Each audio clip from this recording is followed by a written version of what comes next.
भारताचा अभ्यास करताना तुम्ही एक गोष्ट लक्षात ठेवा की भारताचा इतिहास आणि अर्थशास्त्र दोन्ही विषयामध्ये पुढे जाऊ शकतो. एक नवीन आयोग लागू केला आपण तो नीती आयोग. नीती म्हणजे काय?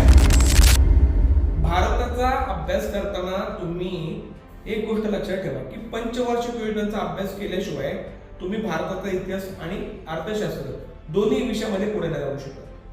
भारताच्या स्वातंत्र्यापासून म्हणजे 1951 पासून ते अगदी 2012 पर्यंत ज्या पंचवार्षिक योजनांचा समावेश आपल्या भारतामध्ये होता त्या सगळ्या आपल्यासाठी महत्त्वाच्या आहेत. ज्या प्रकारे काँग्रेस सरकारने 2012 पर्यंत पंचवार्षिक योजना राबवल्या, त्याच्यानंतर 2012 ते 17 या कालावधीसाठी 12वी पंचवार्षिक योजना सुद्धा राबवली होती. परंतु बीजेपी सरकार आलं, मोदी सरकार आलं आणि यांनी प्लॅनिंग कमिशन सिस्टममध्ये पूर्ण बरखास्त केला. राष्ट्रीय विकास परिषद ज्याला आपण एनडीसी म्हणतो ते पण बरखास्त केलं. एक नवीन आयोग लागू केला ज्याला आपण तो नीती आयोग. नीती म्हणजे काय? National institute for transforming India. आणि या अंतर्गत पूर्ण देशाचं प्लॅनिंग तयार करायला सुरुवात केली. तर ही गोष्ट तुम्ही लक्षात ठेवणं गरजेचं आहे.